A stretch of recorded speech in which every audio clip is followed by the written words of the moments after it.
আল্লাহর নবীর সাহাবিয়া, একজন সাহাবিয়া মানে নারী সাহাবী নবীর দরবারে গিয়া বলে, ইয়া রাসূলুল্লাহ, আমার বিয়ের বয়স হয়েছে, আমাকে বিয়ে করিয়ে দিন। তো আগের জমানায় বিয়ের বয়স হইলে মা বাবাকে, অভিভাবককে বিয়ের কথা বলতেন, লজ্জাবোধ করতেন না। কিন্তু আমাদের সমাজে বাস্তবতা হইল, যদি বিয়ের বয়স হয়ে যায়, মা বাবা যদি ইচ্ছা করে সন্তানকে বিয়ে না করাইতে চায়, সন্তানও ইচ্ছে করে মা বাবাকে বলে না, মা আমাকে বিয়ে করায় দাও, মা বাবা আমাকে বিয়ে করে দাও, এই কথা বলে না, লজ্জা করে। কিন্তু বাস্তবতা হলো বিয়ের কথা বলে না, কিন্তু বিয়ের মতো 10টা 5টা নারীকে, একটা পুরুষ 10টা 5টা নারীকে, একটা নারী 10টা 5টা পুরুষকে অনলাইনে, মোবাইলে, চ্যাটিং এর মাধ্যমে স্বামীর মতো কদর করে, পরিচালনা করে, তখন লজ্জা করে না। আমাদের সমাজে এখন বেহায়াপনা আর নির্লজ্জতা, অশৃঙ্খলতা, নোংরা কাজ সচরাচর প্রকাশ্যে হচ্ছে। বিয়ের কথা বললে সমাজে লজ্জাবোধ করে, প্রেমের কথা বললে, অবৈধভাবে প্রেম কাজ করলে লজ্জাবোধ করে না। তো নারী সাহাবিয়া নবীজিকে বলতেছে, ইয়া রাসূলুল্লাহ, আমার বিয়ের বয়স হয়েছে, আমাকে বিয়ে করায় দিন। আর সাহাবিয়া নবীজির কাছে আরো কিছু শর্ত দান করলেন, ইয়া রাসূলুল্লাহ, আমার বিয়ের জন্য 3টা শর্ত। কয়টা শর্ত? 3টা শর্ত থাকতে হবে। বিয়ের জন্য স্বামীর কাছে বা স্বামীর 3টা গুণ থাকতে হবে, তাহলে আমি ওই স্বামীর কাছে বিয়ে বসবো। সাহাবিয়া ডাক দে বলে, ইয়া রাসূলুল্লাহ, ইয়া হাবিবাল্লাহ, আমি যে সাহাবীকে বিয়ে করব তার মধ্যে 3টা গুণ থাকা লাগবে। 1 নাম্বার গুণ হলো সারা দিন 24 ঘন্টা আল্লাহ তাআলার ইবাদত করতে হবে। যতদিন পর্যন্ত বেঁচে থাকবে, মৃত্যুর আগ পর্যন্ত সারা রাত ইবাদত করতে হবে। 2 নাম্বার গুণ হলো দিনের বেলায় সারা দিন সব সময় প্রতিদিন রোজা রাখতে হবে। দৈনিক রোজা রাখতে হবে, সারা জীবন দৈনিক প্রতিদিন রোজা রাখতে হবে। ইয়া রাসূলুল্লাহ, ইয়া হাবিবাল্লাহ, 3 নম্বর শর্ত হইল, যিনি আমাকে বিয়ে করবেন তার মধ্যে 3 নম্বর শর্ত হইল, প্রতিদিন একটি করে কোরআনের খতম করতে হবে। দৈনিক প্রতিদিন এক খতম কোরআনের খতম করতে হবে। নবীজি মুহাম্মদুর রাসূলুল্লাহ সাল্লাল্লাহু আলাইহি ওয়াসাল্লাম এইভাবে সাহাবীদেরকে সামনে নিয়ে একটা মজলিসের মধ্যে অফার দিলেন, ও আমার সাহাবীরা, ও আমার সাথীরা, তোমাদের জন্য একটি অফার নিয়ে এসেছি, দামি একটি অফার। সেই অফারটা হলো, আমার কাছে সুন্দর একজন রমণী, মায়াবী, সুন্দরী নারী সাহাবিয়া বিয়ের অফার দিয়েছেন। কে আছো আমার ওই সাহাবিয়াকে বিয়ে করবা? সাহাবীরা দাঁড়ায় গেছে, ইয়া রাসূলুল্লাহ, ইয়া হাবিবাল্লাহ, আমি বিয়ে করব। সাহাবীদের মধ্যে সবাই দাঁড়ায় গেছে, কেউ 1 বিয়ে করেছে, কেউ 2 বিয়ে করেছে, তারাও দাঁড়ায় গেছে, ইয়া রাসূলুল্লাহ, এত সুন্দর সাহাবিয়াকে, নেককার সাহাবিয়াকে আমি বিয়ে করব। নবীজি যখন শর্তগুলো জানায় দিলেন, ও আমার সাহাবীরা, আমার সাহাবিয়াকে যদি বিয়ে করতে চাও 3টা শর্ত থাকা লাগবে। 1 নাম্বার শর্ত হইল সারা দিন প্রতিদিন রোজা রাখতে হবে। 2 নাম্বার শর্ত হইল সারা রাত না ঘুমায়া ইবাদত করতে হবে একেবারে মৃত্যুর আগ পর্যন্ত। 3 নাম্বার শর্ত হইল প্রতিদিন 1 খতম কোরআনের খতম করতে হবে। এই শর্ত শোনার পরে সাহাবীরা বৈশা গেছেন, সমস্ত সাহাবীরা বৈশা গেছেন, আর বিয়ের জন্য কেউ রাজি হয় নাই। ইয়া রাসূলুল্লাহ, ইয়া হাবিবাল্লাহ, এই শর্ত মোতাবেক আপনার সাহাবীকে আমরা বিয়ে করতে পারবো না। কিছুক্ষণ পরে মাঝখান থেকে আর একজন সাহাবী দাঁড়ায় গেলেন, ইয়া রাসূলুল্লাহ, ইয়া হাবিবাল্লাহ, আমি ওই 3 শর্ত মাইনা আপনার সাহাবীকে বিয়ে করতে চাই। আল্লাহর নবী মুহাম্মদুর রাসূলুল্লাহ সাল্লাল্লাহু আলাইহি ওয়াসাল্লাম ওই সাহাবীকে সাহাবিয়াকে দিয়ে বিয়ে করায় দিলেন। যাও সংসার করো। আল্লাহর নবীর মাথায় হাত বুলায়া তাদের জন্য দোয়া করে দিলেন, যাও সংসার করতে থাকো। বিয়ে করায় দিয়েছেন। 3 শর্ত মানছে। কেমন 3টা শর্ত? সারা রাত ইবাদত, প্রতিদিন রোজা, প্রতিদিন একটি কোরআনের খতম। 3 শর্ত মাইনা সাহাবী সাহাবিয়াকে বিয়ে করলেন। বাসর রাতে মাগরিবের নামাজ আদায় করেছে, এশারের নামাজের আজান দিছে।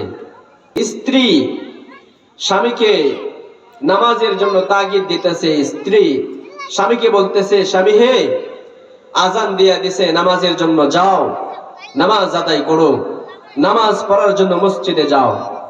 বিয়ের রাতে, বাসর রাতে স্ত্রী স্বামীকে নামাজের আদেশ দেয়।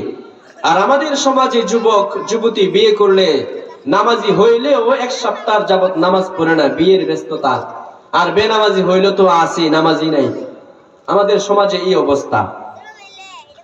এশারের নামাজ আদায় করছেন। এশারের নামাজ আদায় করিয়া বাড়িতে আইসা খাওয়া দাওয়া কইরা স্বামী গেছে ঘুমায়া, স্ত্রী গেছে মাথা নষ্ট হইয়া।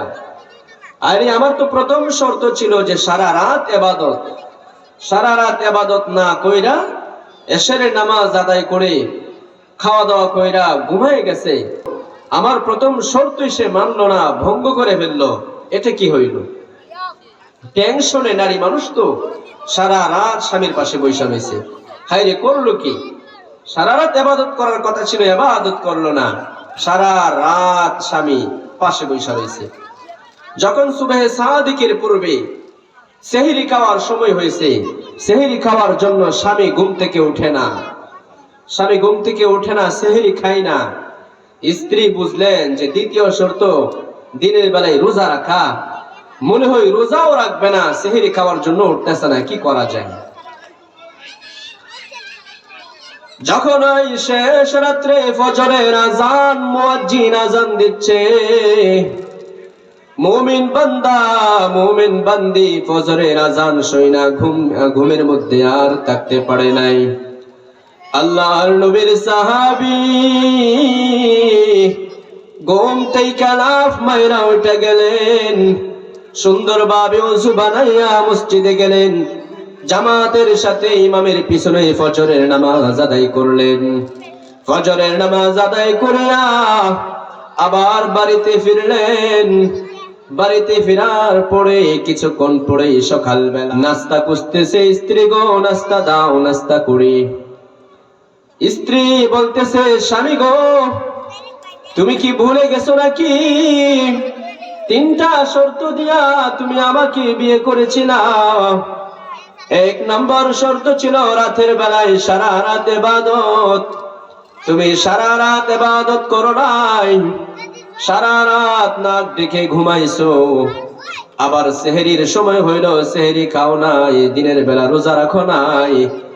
আমার কাছে আইসা আবার নাস্তা খুঁজতেছো।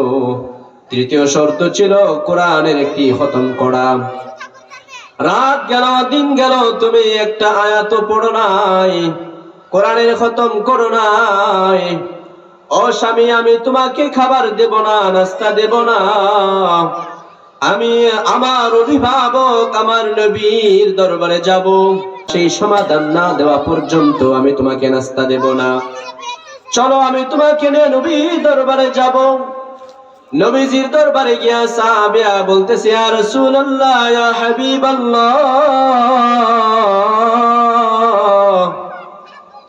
ওগো নবী, 3 শর্ত মাইরা ওই সাহাবিয়াকে আমার কাছে বিয়ে করাইছিলেন। আমার স্বামী 3 শর্ত মানে নাই, রাতের বেলা ইবাদত করে নাই, দিনের বেলা রোজা রাখে নাই, কোরআনুল কারীম থেকে কোন ধরনের তেলাওয়াত করে নাই। ইয়া রাসূলুল্লাহ, ইয়া হাবিবাল্লাহ, যদি শর্ত না মানার ইচ্ছে থাকে কেন আমাকে বিয়ে করেছে? আপনার কাছে আমার অভিযোগ হলো। আল্লাহর নবীর সাহাবী,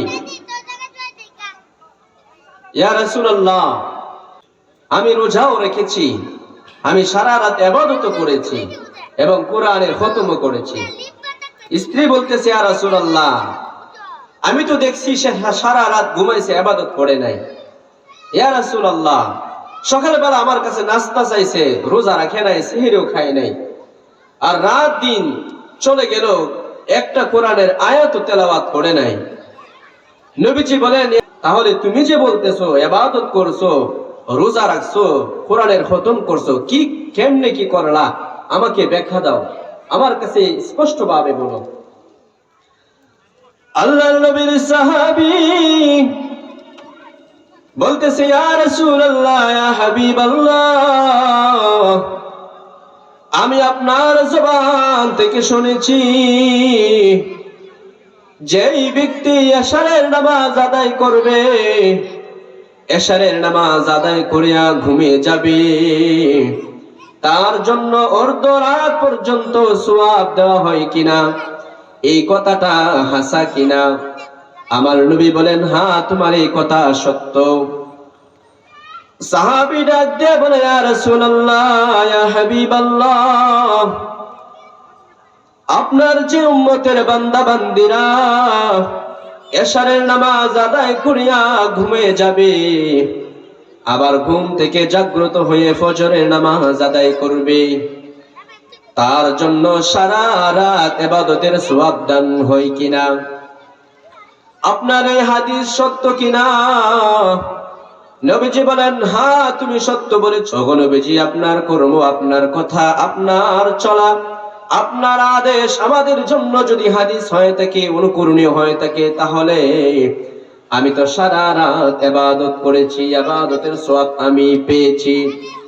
আমি এশারের নামাজ আদায় করেছি কিনা আমার স্ত্রীকে বলেন। ইয়া রাসূলুল্লাহ, ঘুম থেকে উঠা আমি ফজরের নামাজ আদায় করেছি কিনা আমার স্ত্রীকে জানান। স্ত্রী ডাক দিয়ে বলে, ইয়া রাসূলুল্লাহ, আমার স্বামী এশারের নামাজ আদায় করেছে, ঘুম থেকে জাগ্রত হয়ে ফজরের নামাজ আদায় করেছে। আমার নবী বলে, আমার উম্মতের সাহাবী, তাহলে সারা রাতের ইবাদত তোমার আমলনামায় লেখা হয়ে গেছে। স্ত্রী বললে, ইয়া রাসূলুল্লাহ, ইয়া হাবিবাল্লাহ, সারা রাত ইবাদতের সওয়াব বুঝা পাইলাম, আমার দ্বিতীয় শর্ত ছিল দিনের বেলায় সারা দিন রোজা রাখা। সকালবেলা আমার কাছে আয়েশা নাস্তা চেয়েছে, রোজা রাখে নাই। আল্লাহর নবীর সাহাবী বলে, ইয়া রাসূলুল্লাহ, ইয়া হাবিবাল্লাহ, আপনার যে উম্মতের বান্দা বান্দিরা রমজান মাসে 30টা রোজা রাখবে, তার জন্য প্রতিটা রোজায় 10টা রোজার বিনিময় লেখা হয় কিনা? তাহলে তো আমি যদি রমজান মাস পুরো মাস রোজা রেখেছি, এই হিসাবে 300 রোজার সওয়াব পেয়েছি, 300 দিনের সওয়াব, 300 রোজার সওয়াব আমি পেয়েছি। তাহলে বছরে হয় 365 দিন। স্ত্রী ডাক দিয়ে বলতেছে, ইয়া রাসূলুল্লাহ, শর্ত ছিল সারা বছর রোজা রাখা, তাহলে তিনি হিসাব দিয়েছেন 300 দিনের, বাকি আরো আছে 65 দিন, কেন রোজা রাখে নাই? আল্লাহর নবীর সাহাবী ডাক দিয়ে বলে, ইয়া রাসূলুল্লাহ, ইয়া হাবিবাল্লাহ, রমজান মাসের পরের মাস শাওয়াল মাস, এই শাওয়াল মাসে যেই ব্যক্তি 6টা রোজা রাখবে, তার আমলনামায় নফল 60টা রোজার সওয়াব দান করা হয়। আপনার এই কথা সত্য কিনা? নবীজি বলেন, হ্যাঁ, আমার এই কথা সত্য। তাহলে আমি 360 দিনের রোজার হিসাব দিতে পারলাম কিনা? হ্যাঁ, দিয়েছো। স্ত্রী বলে, ইয়া রাসূলুল্লাহ, ইয়া হাবিবাল্লাহ, 360 দিনের রোজার সওয়াব আমি হিসাব বুঝিয়া পাইলাম, বাকি আরো আছে 5 দিনের হিসাব দিতে বলেন। আল্লাহর নবীর সাহাবী ডাক দিয়ে বলে, ইয়া রাসূলুল্লাহ, বছরে 5টা দিন আছে, 5 দিন উম্মতের জন্য রোজা রাখা হারাম। একটা হলো ঈদুল ফিতরের দিন, আর একটি হলো ঈদুল আজহার দিন, আর 3টি হলো আইয়ামে তাশরিকের দিন। বছরে এই 5 দিন রোজা রাখা হারাম। ইয়া রাসূলুল্লাহ, আমি বছরে 365 দিনের হিসাব দিতে পারলাম কিনা? হ্যাঁ, তুমি 1 বছরের রোজার হিসাব দিতে পেরেছো। স্ত্রী বলে, ইয়া রাসূলুল্লাহ, ইয়া হাবিবাল্লাহ, রাসূলুল্লাহ, আমি আমার স্বামীর কাছ থেকে সারা বছরের রোজার হিসাব পেয়ে গেলাম, সারা রাতের ইবাদতের হিসাব বুঝিয়া পাইলাম। আমার 3 নাম্বার শর্ত ছিল প্রতিদিন একটি কোরআনের খতম করা। কোরআনের খতম করে নাই, একটা আয়াত তেলাওয়াত করতে আমি দেখি নাই। কোরআনের খতমের হিসাব দিতে বলেন। আল্লাহর নবীর সাহাবী ডাক দেয়া বলে, ইয়া রাসূলুল্লাহ, ইয়া হাবিবাল্লাহ, আপনি তো বলেছেন যে ব্যক্তি সূরাতুল ইখলাস 112 নম্বর সূরা সূরাতুল ইখলাস, কুল হুয়াল্লাহু আহাদ আল্লাহুস সামাদ লাম ইয়ালিদ ওয়া লাম ইউলাদ ওয়া লাম ইয়াকুল লাহু কুফুয়ান আহাদ। ইয়া রাসূলুল্লাহ, আপনি তো বলেছেন যে ব্যক্তি এই সূরাতুল ইখলাস একবার তেলাওয়াত করবে, কোরআন থেকে 10 পারা সওয়াব দান করেন। যেই ব্যক্তি কোরআনের এই ছোট্ট সূরা সূরাতুল ইখলাস 3 বার তেলাওয়াত করবে, তার জন্য পূর্ণ 1 খতম সওয়াব দান করেন। আপনার এই কথা সত্য কিনা? নবীজি বলেন, ও আমার সাহাবী, আমার এই কথা সত্য। এশারের নামাজ আদায়ের জন্য মসজিদে গেলাম, যাওয়ার পথে রাস্তায় হাঁটার সময় সূরাতুল ইখলাস 3 বার তেলাওয়াত করেছি। আবার যখন ফজরের নামাজের আদায় করার জন্য মসজিদে গেলাম, যাওয়ার পথে রাস্তার মধ্যে আমি আবার 3 বার সূরাতুল ইখলাস তেলাওয়াত করেছি। আমি আমার স্ত্রীকে অনেক ভালোবাসি, আমি আমার স্ত্রীকে অনেক মুহাব্বত করি, আমি তার জন্য একটা খতম করি নাই। আমি আমার স্ত্রীর প্রতি ভালোবাসায় মুগ্ধ হইয়া 2টা কোরআনের খতমের সওয়াব আমি আমল করেছি। কারণ সূরাতুল ইখলাস 3 বার করে এশারের সময় 1 বার পড়েছি, 3 বার করে ফজরের সময় আমি আবার পড়েছি। তাহলে 2টা কোরআনের খতমের সওয়াব আমি আমার স্ত্রীর প্রতি ভালোবাসা নিয়ে আদায় করেছি। আমি কি পূর্ণ কোরআনের খতমের সওয়াবের হিসাব দিতে পারলাম কিনা? নবীজি বলেন, হ্যাঁ, তুমি পুরো কোরআনের খতমের হিসাব বুঝিয়ে দিয়েছো। স্ত্রী বলে, ইয়া রাসূলুল্লাহ, ইয়া হাবিবাল্লাহ, আমি আমার স্বামীর কাছ থেকে সারা রাত ইবাদতের সওয়াব বুঝা পাইলাম, দিনের বেলায় সারা বছর রোজার হিসাব পাইলাম, প্রতিদিন দৈনিক কোরআনের খতমের হিসাব বুঝা পাইলাম। ইয়া রাসূলুল্লাহ, ইয়া হাবিবাল্লাহ, আমি আমার স্বামীর পক্ষ থেকে আপনার কাছে কোনো অভিযোগ নাই, আমি আমার স্বামীর উপর সন্তুষ্ট হয়ে গেলাম।